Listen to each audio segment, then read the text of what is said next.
Hello and welcome to Hooting Mandrills. I'm Sam. I'm Jeremy. And having done special guests, multicolored and colorless cards for Aetherdrift, we're going to start our way around the color wheel with white. Vroom, vroom. First up, Basiri, Tomorrow's Champion.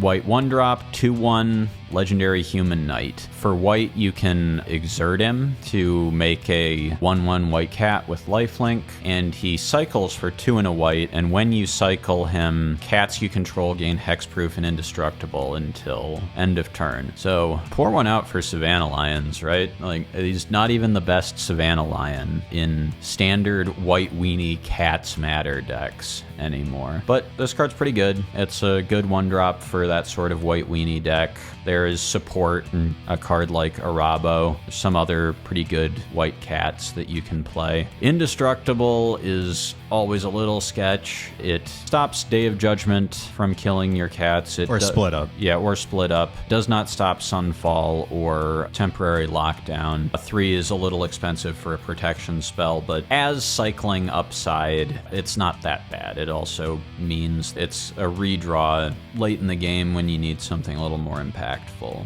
or if you're glutted up on Legends. In older formats, probably not. In the sort of a Johnny Ocelot Pride deck where... Point is the cat dies, at least for a Johnny.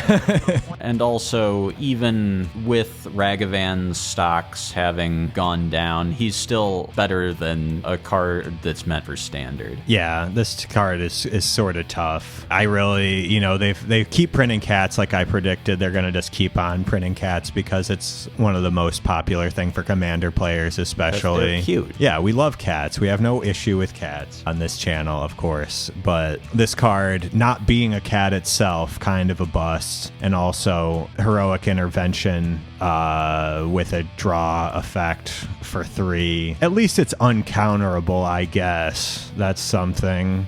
But it's not great, yeah, unfortunately. We don't live in a world where this card is like playable a good in your white deck, weenie card in standard. I think it doesn't go that much further than that, and Sunfall sure is a card. Okay, next up, a card that's pretty good in Bulwark Ox. 1 and a white, 2/2. When Ox mount, when this creature attacks while saddled, put a 1/1 counter on target creature. Sort of Luminarch Aspirant with extra steps, but then also sacrifice this creature. Creatures you control with counters on them gain hexproof and indestructible until end of turn, and saddle 1. So sort of Luminarch Aspirant, sort of Selfless Spirit, mount synergies.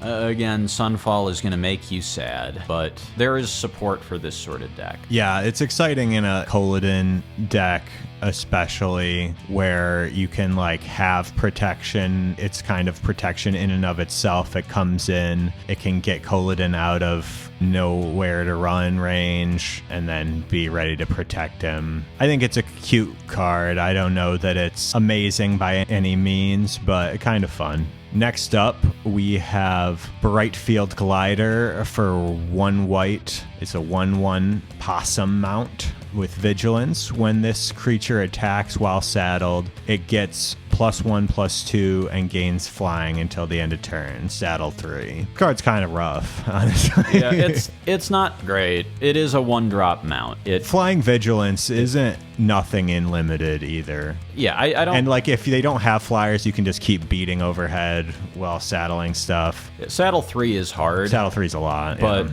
Mostly this card is just a 1-drop mount. If literal anything will do, and I kind of think literal anything might do, Miriam's pretty good. Anything that you can curve into the Herd Whisperer might just be good enough to be worth considering. Universal Automaton, if it were legal and standard, might have been good enough to be worth considering before this set if you're trying to build mounts. It is funny that mounts is a type, so that all of your changelings too are mounts.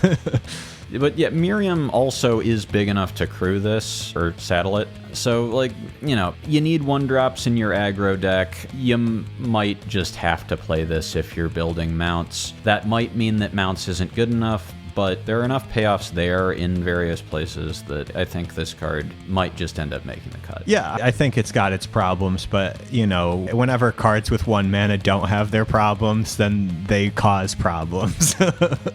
So, next up, we have Collision Course for 1 and a white sorcery. Choose 1. Collision Course deals X damage to target creature, where X is the number of permanents you control that are creatures and or vehicles. Or B, you can destroy target artifact. Sort of Thraben Charm at home / Thraben Charm on the road. It's okay. At least kills a creature most of the time. If you need a shatter and like Convoke, I kind of think Requisition Rate is better in any sort of go wide deck that can use the damage mode and also gets enchantments, but it's a card to have in your memory banks. Sorcery speed is never really good enough. All right. Up next, we have Gallant Strike. 1 and a white, instant, destroy target creature with toughness 4 or greater, or cycling 2. Once again, it's just like a destroy evil at home, or a... Cycling buyout is something, but probably not as good as having the option to destroy enchantments. There are some good ones in not. Standard. Yeah, enchantments are very powerful in Standard and also in Pioneer. Gloryheath Lynx. 1 and a white, 2/3 lifelink, decent body, and whenever this creature it's a cat mount. Whenever this creature attacks while saddled, search your library for a basic plains, reveal it, put it into your hand, and shuffle. Saddles for 2.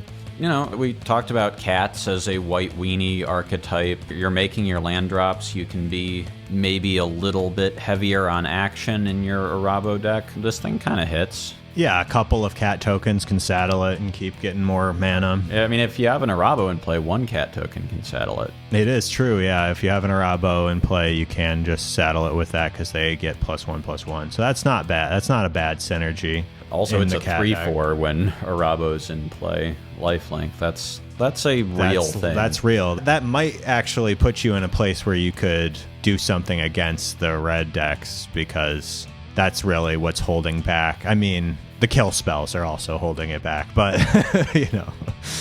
Anyway, cool card. Using Get Lost on the red deck sucks dick, but 3/4 lifelinker certainly doesn't hurt. Guardian Sunmare is next. It's a 3 white 5/5 horse mount with Ward 2. 5 mana is when Ward 2 starts to look less exciting because they have to tap more mana to go for the throat it, but they have the mana to get to its throat. When this creature attacks while saddled, search your library for a non-land permanent card with mana value 3 or less, put it onto the battlefield, then shuffle. That's very good, but it saddles for 4. So if this card gets there, it'll get there on the back of cards like Colorless or maybe some of the other good at crewing stuff. A card that I don't think I gave its own slide, but sort of does stuff. Interface Ace, just a 0/4 blocker that crews with its butt rather than its front. I think this is mostly just a limited bomb and a commander card, but I could be wrong if that deck needs some top end. The problem with Colorless and this card is that you get a non-land permanent with it, so you get once, but then you have to saddle it again next turn. I mean, like, unless you win. But like, it doesn't really. It doesn't. Why are you playing? It this, doesn't really read like win the game. Yeah. So not a great card, I don't think. But yeah, limited great. Maybe something with Interface Ace. I could see it. Lightwheel Enhancements. 1 white enchantment aura. Enchants a creature or vehicle. Starts your engines. An enchanted permanent gets +1/+1 and has vigilance. And if you get to max speed, you can cast this card from your graveyard. Some of these Rafine's Guidance type cards have something of a pedigree in Aura's decks. You know, back to older formats or in Pauper. You know, if this gets your speed going and you're chipping in, it does turn back into a real spell at some point. Yeah, starting your speed journey on turn 2 is a little rough, though. If you start on turn 2 and hit, then you're doing some things. You need your 1-drop plus aura to hit. So in Pauper, a lot more likely if you play, probably have to be mono white because you really can't count on lands coming in tapped if you're trying to do this thing and you're counting on your opponent's lands coming in tapped. But Yeah, or maybe Bogles.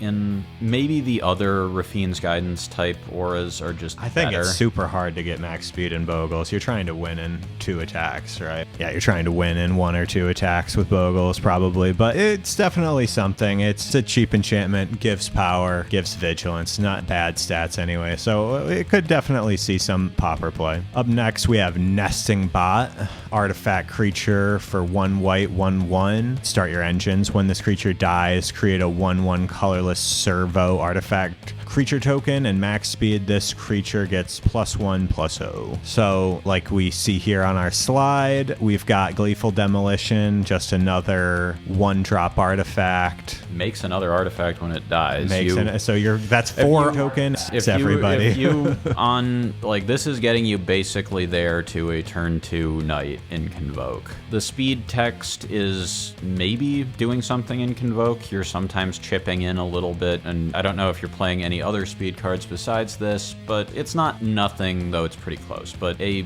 1-mana artifact that makes another artifact when it dies in your Gleeful Demolition deck is pretty real. And if you need a white 1-drop to get speed going, this also does that. Yeah, I mean, it's obviously competing for spots with Novice Inspector. But I mean, I think Convoke wants another card like this. They don't want to be Jeskai, right? They don't want. They don't really playing... have any advantages of being Jeskai. Well, they are Jeskai now because they need some Spyglass of them, Siren. Spyglass Siren. Yeah, And I've seen a lot of decks. Having a 1-drop that lets them unfuck their mana by going back into red-white and gets the amount of material for the cost. For sure, yeah. Is, and I mean, is I think a big deal. Also with like Bunnicorn or whatever, it dying and making another token is pretty powerful. Another more permanence, more pieces of cardboard are always good in your Bunnicorn type strategies. All right, we have Perilous Snare, 2 and a white artifact. Start your engines. When this artifact enters, exile target non-land permanent and opponent controls until this artifact leaves the battlefield. At max speed, tap, put a 1/1 counter on target creature or vehicle you control. Activate only as a sorcery.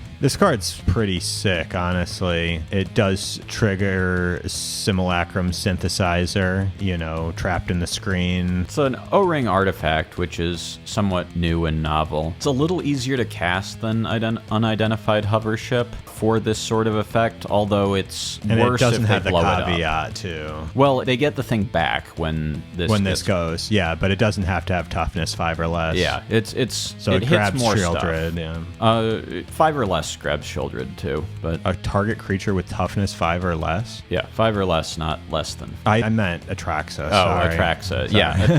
Atraxa, I agree. I was like, what are you talking about? I agree that Atraxa does not get abducted by the aliens, but can be removed by this. Yeah. If you're looking for artifact-based removal for your synthesizer deck, and the hover ship seems hard to cast, or you think that you can remove an Atraxa and kill your opponent, you can reliably kill your opponent and by removing an Atraxa, and that it resolving is not going to beat you by itself. But I will agree that a Manifest Dread is much better than a re-entrance of a card, oftentimes.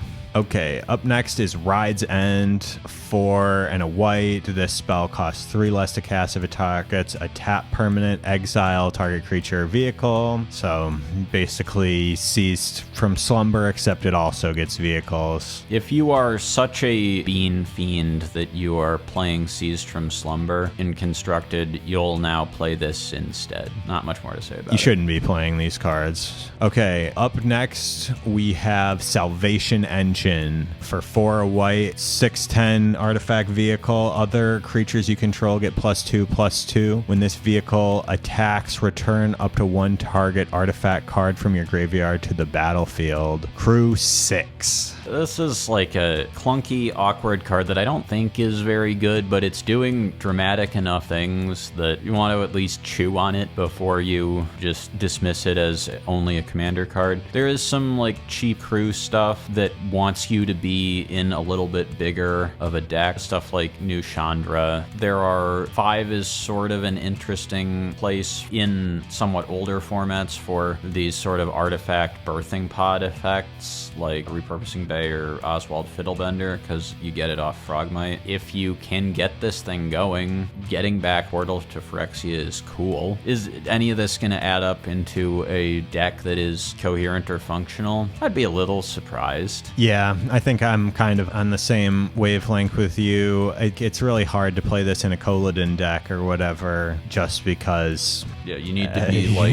loot it. You need to also be like focusing on artifacts. You need to be playing a 5-drop with your sort of aggressive 2-drop in play. But yeah, I think that repurposing Bay off of Frogmites and the like, there's a lot of 4-drops affinity creatures that are very powerful. Makes you look at any sort of 5-drop artifact card a little bit differently. It does take 2 Mirror Enforcers where I want it. or a Mirror Enforcer and a Frogmite to crew this thing, though. So I guess not, because it gets +2/+2. Yeah, so just a Mirror Enforcer does it. The Tempered Steel effect means that 2 1/1 artifact creatures get buffed enough to crew it, or a Mirror Enforcer does, or, it makes the crew 6 a little less painful, but it's still pretty painful. Yeah, I still think it's probably going to see some, people will try it. Whether or not it's good or not, we'll find out. Next is Skyseer's Chariot. 1 and a white, 3/3 vehicle, has flying. As it enters, choose a non-land card name. Activated abilities of sources with the chosen name cost 2 more to activate. So this is sort of in between a card like Pithing Needle and a card like Anointed Peacekeeper, where like Pithing Needle, it's an artifact that just sits in play most of the time and isn't vulnerable to creature removal. Although it doesn't hard lock those abilities, it taxes them like Peacekeeper does. And does nothing if they just Agatha Soul Cauldron the ability instead. Yes, if it is on a creature with a different name, it does not do anything. Which is how most activated abilities decks work nowadays, if we're being honest, right? Yeah, I mean, it still can hate on Planeswalkers to some extent. It can be good against activated abilities decks. It'll see some play in a lot of formats. You have to sort of want this space in between Pithing Needle and Peacekeeper to be where you're not just like a humans deck or whatever. So you're not interested in just playing it as a creature, but you want it to be a little bit more of a threat than Pithing Needle. Maybe you have some vehicle synergy or something, but it's a card to keep in your memory banks. Yeah, it's got its disadvantages for sure. All right, next is the card that I hate the most of the cards that won't see play for almost an entire year. Spectacular Pileup. 3 white sorcery. All creatures and vehicles lose indestructible until end of turn. Then destroy all creatures and vehicles. It also has a cycling buyout. So this card is worse than Sunfall, but if you thought that you could get away with indestructible as a keyword in general after rotation, let me assure you, you cannot. Indestructible is flavor text in Standard and will remain so for the indefinite future. Yeah, I hate this card. It's not even very good, but it's probably good when Sunfall rotates. Yeah, you also can't hedge against board wipes with vehicles. I guess you get death triggers back in January of 2026. Nah, they'll print another Exile board wipe. They love this stuff. Or they'll just reprint Sunfall. Okay, so here's something funny. How many times can the sun fall? Every day. I guess it can fall on every plane. And plane. There's a whole multiverse to lay to waste. So this is cool. We're back to just creatures with good stats and nothing else. This is the white one, Sundial, Dawn Tyrant, 1 and a white, legendary artifact creature construct, 3/3, nothing else. That's what this thing does. It's an artifact creature. It's a legend. Sometimes those things matter. There is a Watchwolf with upside, essentially in Streetwise Negotiator, that if it backs up on itself, it is functionally a 3/3. I guess it does die to cut down, but functionally a 3/3 if it backs itself up, and it has the option to back something else up, and it sees no play. No, I don't imagine this card sees any play. Yeah. Not dying to cut down, not dying to go for the throat are cool things, but you want your cards to do something else. Yeah, people were hoping that this one would be like a 1-mana 3/1 or something, and that would have been a little more exciting. This, I think, needs like exactly the right deck that cares about its typing. Still dies to nowhere run.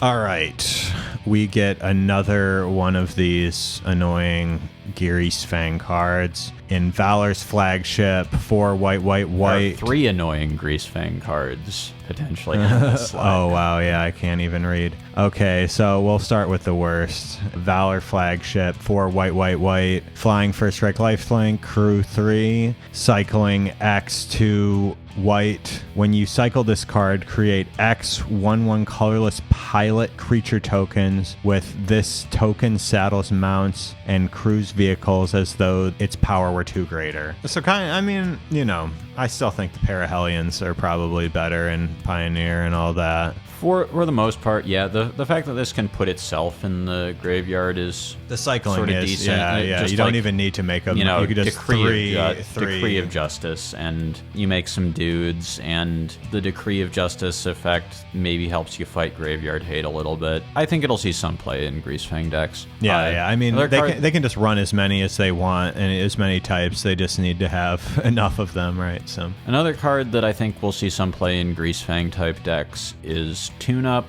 3 and a white, return target artifact card from your graveyard to the battlefield. If it's a vehicle, it becomes an artifact creature. So this is just another way to reanimate your Parhellion or your Valor's Flagship. You can even reanimate like a Portal to Phyrexia or something, though it won't become a creature, but Parhellion that's a creature forever is a pretty good thing for, you know, zombify pricing. Also have an uncommon, another uncommon, I guess, a Detention Chariot, little overcosted at 6 mana. When it enters, it O-rings a thing, crews for 3, mostly just like a pretty good limited card, except it also cycles for 1, so it puts itself in the graveyard pretty easily. It's a little rougher in Greasefang, because if you Greasefang this back, they're going to get the thing that you O-ring back when it bounces at the end of the turn, but, you know, can pick off tokens or just like chunk in, and it's good at getting back to your graveyard because it cycles for 1. Cycling for 1 means it might have some application at some point somewhere. Yeah, being 6 evidence is not nothing.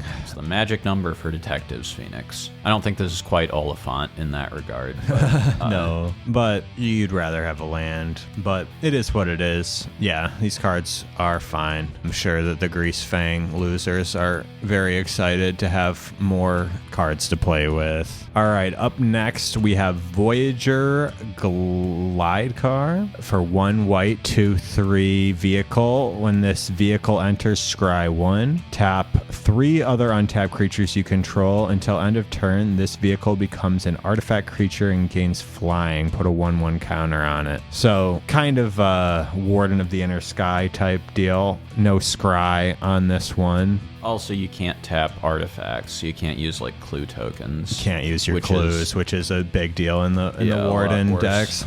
But, you know, it's a good card, I think. It's 2/3 isn't a horrible body. Warden is good enough that you might want more of them, even if it's significantly worse, which I think this is. It is better at giving itself flying. It flies a little sooner than Warden does. It is an artifact. It doesn't feel great to demolition this, but it's a thing you can do. It also is obviously good in the Colorless deck. Up next, we have Voyager Quickwelder for 2 and a white, artifact creature, 2/4. Artifact spells you cast cost 1 less to cast. So, kind of cute. I don't know.